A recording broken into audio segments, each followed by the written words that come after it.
नमस्कार दोस्तों, आपका हमारे YouTube चैनल सनातन त्योहार में स्वागत है। आज हम आपको चतुर राजकुमार की कहानी के बारे में बताएंगे।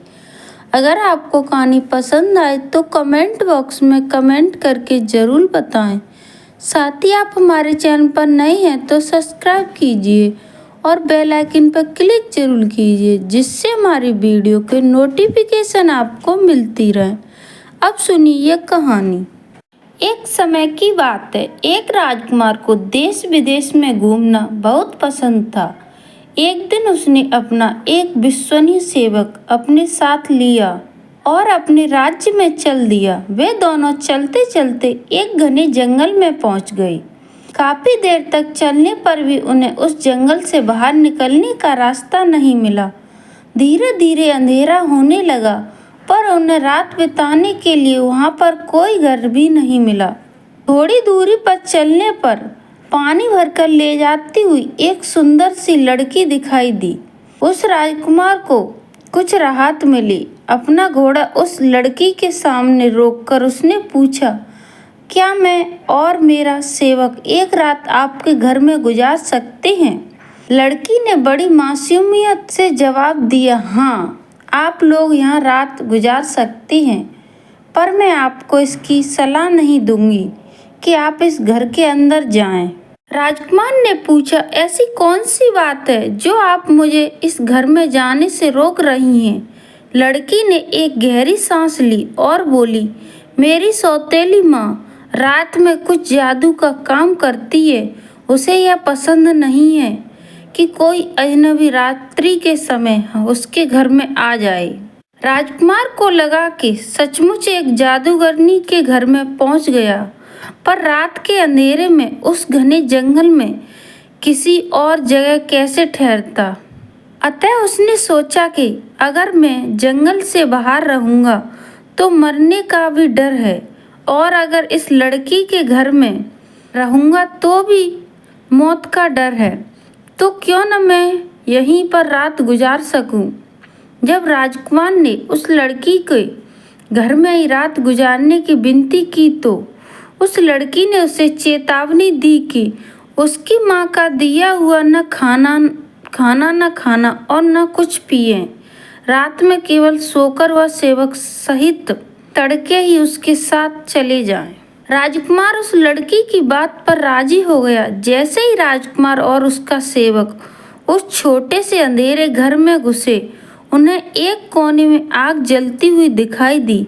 आग के सामने एक औरत बैठी हुई थी। उसकी लाल लाल आंखें गुस्सा में साफ दिखाई दे रही थीं। राजकुमार और सेवक ने उस औरत को नमस्कार किया तो उसने उन दोनों को एक एक कोने में बिछे हुए बिस्तर पर बैठने को कहा। राजकुमार चुपचाप बिस्तर पर और उसके पास जमीन पर उसका सेवक बैठ गया। उस औरत ने उन्हें जब कुछ खाने के लिए दिया तो दोनों ने यह कहकर मना कर दिया कि उन्हें भूख नहीं है। वे थके हुए और जल्दी ही सोना चाहते हैं। दोनों शांति से सो गए और सुबह जल्दी उठकर चलने की तैयारी करने लगे।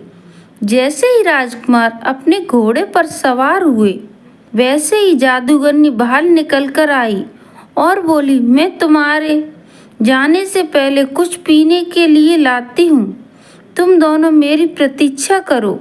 जैसे ही वह जादूगरनी अंदर गई, राजकुमार अपने घोड़े को उस घर से दूर ले गया, पर उसका नौकर अपने घोड़े को अपने घोड़े की काठी ठीक करने में लगा हुआ था। जब वह औरत हाथ में 2 गिलास लेकर उस सेवक के पास पहुंची तो राजकुमार को वहां न देखकर उस सेवक से बोली, लो इस गिलास का शरबत तुम पी लो और दूसरा गिलास अपने मालिक के लिए ले जाओ। जैसे ही सेवक ने दोनों गिलास पकड़ना चाहा, वैसे ही घोड़े ने हिनहिनाना शुरू किया। अतः दोनों गिलास छूटकर उसी घोड़े पर गिर गए और देखते ही देखते घोड़े वहीं ढेर हो गया। सेवक यह सब देखकर बहुत डर गया और अपने मालिक के पास दौड़ता हुआ गया। राजकुमार कुछ दूरी पर उसी का इंतजार कर रहा था। उसने शरबत वाली बात राजकुमार को बताई तो उसने भगवान को लाख लाख धन्यवाद दिया कि उसने आज उन दोनों की जान बचा ली। पर राजकुमार को सेवक अपने घर की काठी को छोड़कर नहीं जाना चाहता था, क्योंकि अगर उसका दूसरा घोड़ा भी ले लेते तो उन्हें ऐसी काठी कहीं और नहीं मिल सकती थी। राजकुमार का सेवक जब अपनी काठी लेने के लिए वापस गया तो उस घर का दरवाजा बंद था, पर उसके मरे हुए घोड़े को गिद्ध खा रहे थे। सेवक ने अपनी तलवार से उस गिद्ध को मार दिया। काठी और मरा हुआ गिद्ध लेकर वह राजकुमार के पास पहुंच गया। अब दोनों एक ही घोड़े पर चलकर जंगल से बाहर जाने का रास्ता ढूंढने लगे। चलते चलते रात होने लगी तो उन्हें एक घर से कुछ रोशनी आती हुई दिखाई दी। जब वे दोनों उस घर के सामने पहुंचे तो उन्हें पता लगा कि जंगल के आखिरी कोने पर एक सराय थी। सेवक ने यह गिद्ध उस सराय के मालिक को पकाने के लिए दिया। उसी समय उस सराय में 12 डाकुओं का एक दल खाना खाने के लिए आया तो सराय के मालिक ने उसी गिद्ध का सूप तैयार कर उन्हें पेश किया और थोड़ा सा अपने लिए भी रख लिया था। डाकुओं ने जैसे यह सूप पिया, सभी वहीं पर लुढ़क गए और रसोई में सराय का मालिक भी सराय के मालिक की बेटी वहां पर जीवित बची थी। उसने डाकुओं द्वारा लूटा हुआ धन इन दोनों को अपने साथ ले जाने के लिए कहा, पर राजकुमार बोला, ये सारा खजाना तुम अपने पास रखो, हमें इसकी जरूरत नहीं है। और सुबह होने से पहले ही दोनों उस सराय से निकल गए। चलते चलते उन्हें उस जंगल से बाहर निकलने का रास्ता मिल गया। कई दिनों तक चलने के बाद वे एक नगरी में पहुंचे, जहां की राजकुमारी ने ऐलान करवा रखा था कि कोई उससे ऐसी पहेली पूछे जिसका हल वह न ढूंढ सके तो वह उससे पहेली पूछने वाले को ही अपना पति बनाएगी, और अगर उसने उस पहेली का हल ढूंढ लिया तो उस पहेली पूछने वाले मौत को गले लगाना होगा। तो उस पहेली पूछने वाले को मौत को गले लगाना होगा। इस राजकुमारी से शादी करने के लालच में कई नौजवानों को अपनी जान से हाथ धोना पड़ा था। इस राजकुमार ने भी जब लोगों से उस राजकुमारी की सुंदरता के बारे में सुना तो उसने भी उससे एक पहेली पूछने की सोची। उसने राजमहल जाकर अपनी इच्छा व्यक्त की। राजकुमारी उसकी पहेली का उत्तर देने के लिए तुरंत तैयार हो गई। उस राजकुमार की पहेली थी, वह कौन सी चीज़ है जिसने एक को भी नहीं मारा फिर भी 12 को मार दिया। राजकुमारी ऐसी पहेली सुनकर बहुत परेशान हो गई।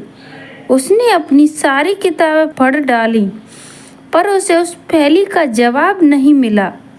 राजकुमार ने उसे इस पहेली का उत्तर ढूंढने के लिए 3 दिन का समय दिया था।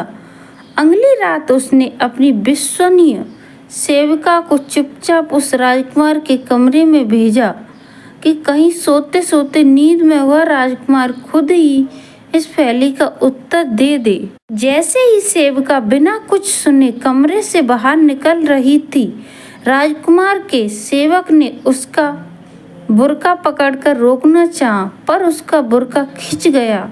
सेविका चुपचाप रात के अंधेरे में मुंह छुपाकर राजकुमारी के पास भाग गई। 2 दिन बीतने पर भी राजकुमारी को इस पहेली का उत्तर नहीं मिला, तो उसने खुद ही राजकुमार के कमरे में चुपचाप रात में जाकर उससे इस पहेली का उत्तर सुनने की बात की सोची। राजकुमार को इस बात का अनुमान था। वह सोने का बहाना करके अपने कमरे में लेट गया। आधी रात में नीला बुर्का पहनकर राजकुमारी चुपके से उसके कमरे में घुसी और पूछने लगी, वह कौन सी चीज़ थी जिसने एक को भी नहीं मारा? राजकुमार ने जवाब दिया, एक गिद्ध जिसने जहर से मरे एक घोड़े को खाया और उसी जहर से खुद मर गया। राजकुमारी ने फिर पूछा, तो फिर उसने 12 को कैसे मार दिया? राजकुमार बोला, क्योंकि 12 डाकुओं ने उस जहरीले गिद्ध को खाया था और खाते ही मर गए। जैसे ही राजकुमारी को अपनी पहेली का जवाब मिला, वह जल्दी से कमरे के बाहर निकलने लगी। तभी राजकुमार ने उसके नीले रंग का बुर्का खींच लिया। राजकुमारी बुर्का छोड़कर भाग गई। अगले दिन उसने अपने राज्य के 5 जजों को पहेली का उत्तर देने के लिए बुलाया। जैसे ही उसने पहेली का सही उत्तर राजकुमार को सुनाया, वैसे ही राजकुमारी का नीला बुर्का उन जजों के सामने रख दिया और उन्हें बताया कि कल राजकुमारी खुद इस पहेली का हल ढूंढने के लिए उसके कमरे में आई थी और उसने जानबूझकर उसे इस पहेली का हल बताया था। बुर्के का सबूत उसकी बात को सच सिद्ध कर रहा था। अतः राजकुमारी को उसी राजकुमार से विवाह करना पड़ा। धन्यवाद दोस्तों।